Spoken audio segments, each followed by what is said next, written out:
ان کی زندگی کو بہتر بنانے کی خواہش موجود نہیں ہوگی۔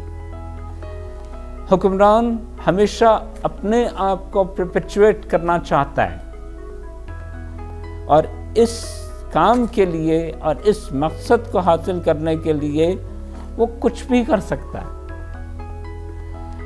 قرآن پاک کی یہ آیت کہ وہ نیک لوگوں کو ذلیل و خوار کر دیں گے، جو اس معاشرے کے پرومیننٹ معتبر بڑے لوگ ہیں، ان کو اپنے راستے سے ہٹا دیا جائے گا کہ یہ لوگ ریزسٹ کریں گے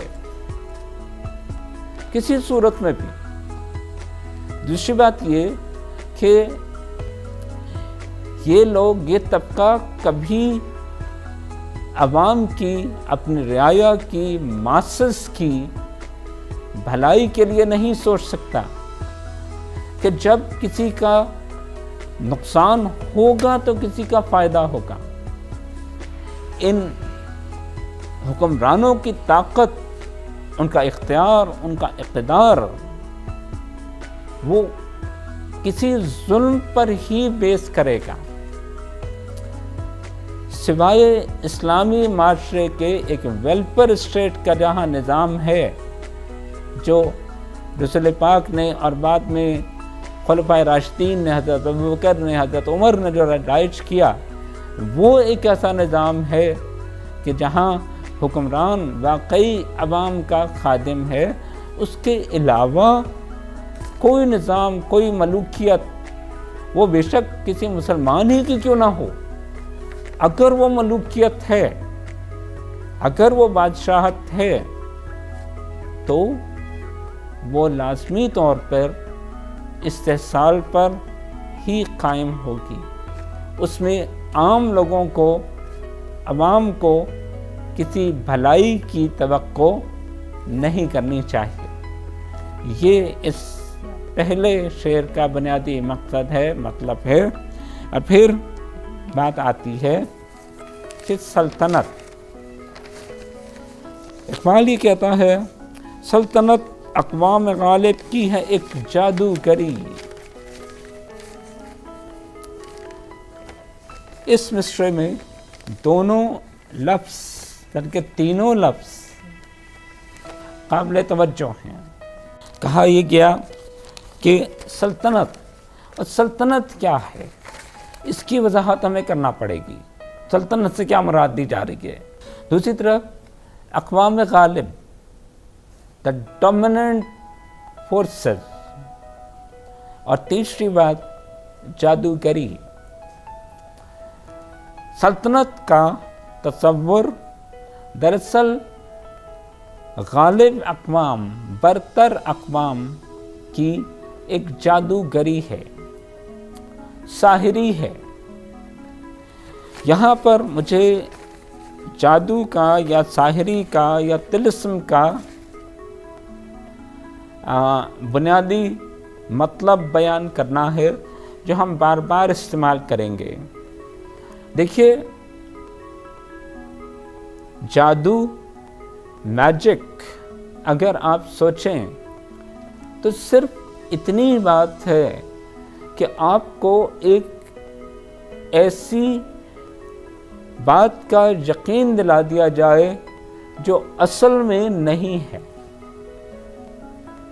دیکھیں، یہی جادو ہے نا، کہ جب کوئی میجیشین اسٹیج پر آپ کے سامنے ایک ایسا کام کر دیتا ہے کہ جو آپ کو یقین آ جاتا ہے کہ ایسا ہوا، لیکن اصل میں وہ ایسا نہیں ہوتا۔ اس ایلیوژن کو، اس دھوکے کو ہم نے جادوگری کا، ساحری کا یا طلسم کا نام دیا۔ اقبال یہ کہتے ہیں کہ ریاست کا تصور، اسٹیٹ کا تصور، یا جو تصور وطن کا دیا جا رہا ہے، یہ صرف ایک ایلیوژن ہے، ایک جادوگری ہے کہ جو اقوام غالب نے، طاقتور طبقات نے لوگوں کو بیوقوف بنانے کے لیے، ان کو انٹریپ کرنے کے لیے، ان کو ایک خاص سمت میں اپنے مفاد کے لیے چلانے کے لیے ایجاد کی۔ وطن کا تصور، اور خاص طور پر وہ وطن جو جغرافیائی، لسانی یا نسلی بنیاد پر قائم کیے گئے۔ اور یہ دیکھیے کہ آج تقریباً تمام ملک انہی بنیادوں پر قائم ہیں، جغرافک، لنگوسٹک اور ریشل۔ تمام ملکوں کے حالات پر غور کیجئے تو وہ انہی بنیادوں پر ہوں گے، اور اس ملک کے، اس وطن کے رہنے والوں کو اس تصور وطن میں محو کر دیا گیا ہے، ان پر جادو کر دیا گیا ہے کہ بس یہی تمہارا اول و آخر ہے، یہی تمہارا ملجا و ماوا ہے۔ اس تصور وطن کو لوگوں کے لیے مقدس بنا دیا گیا ہے، اور اس بنیاد پر اپنے آپ پر فخر اور دوسرے تمام لوگوں کے ساتھ نفرت یا دشمنی ان کے ذہن میں راسخ کر دی گئی۔ جبکہ حقیقت یہ ہے کہ وطن کے اس تصور سے عام آدمی کا، عوام کا کوئی تعلق نہیں۔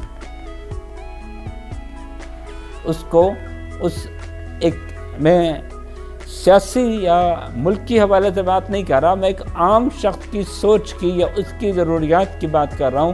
اقبال یہ کہتا ہے کہ وہ اس تصور سے یا اس وطن کی اس ضرورت سے قطعاً لا تعلق ہے۔ اس کی جو ضروریات ہیں وہ وطن ایز سچ پوری نہیں کرتا۔ جو تعصبات ہیں، جو پریجڈس کریٹ کی جا رہی ہے، وہ کچھ طاقتور طبقات اپنے مفاد کے لیے کریٹ کر رہے ہیں، اپنے آپ کو طاقت میں رکھنے کے لیے، اپنے آپ کو مقتدر صاحب اختیار رکھنے کے لیے پیدا کر رہے ہیں، جبکہ عام آدمی ان تعصبات کے لیے جانی قربانی بھی دیتا ہے، مالی قربانی بھی دیتا ہے، اور فائدہ حکمران کا ہوتا ہے۔ جو لوگ اپنے وطن کے لیے جنگیں لڑتے ہیں، اپنے وطن کو ایکسپینڈ کرنے کے لیے جانی اور مالی قربانی دیتے ہیں، ان کو ایک ایلوژن کا شکار کر دیا گیا ہے کہ تم نے ایک بہت عظیم کام کیا، جبکہ اس کا اصل فائدہ اس مملکت کے پھیلنے کا یا اس مملکت کے دفاع ہونے کا یا دفاع کرنے کا فائدہ تو ایک محدود سی اقتدار کی حامل اقلیت کو ہوتا ہے، عام لوگوں کو تو نہیں ہوتا۔ اور دوسری طرف اگر ہم اسی تصور کے ذرا ایک وائڈر پرسپیکٹو کی بات کریں تو وہ یہ ہے کہ سلطنت یا ملکوں کی آزادی، ان کی خود مختاری، یہ ایک دھوکے کے سوا کچھ نہیں۔ اصل میں جو طاقتور ممالک ہیں اور زمانوں کے لحاظ سے، پیریڈز کے لحاظ سے، ایجز کے لحاظ سے یہ طاقتور ممالک تبدیل ہوتے رہتے ہیں۔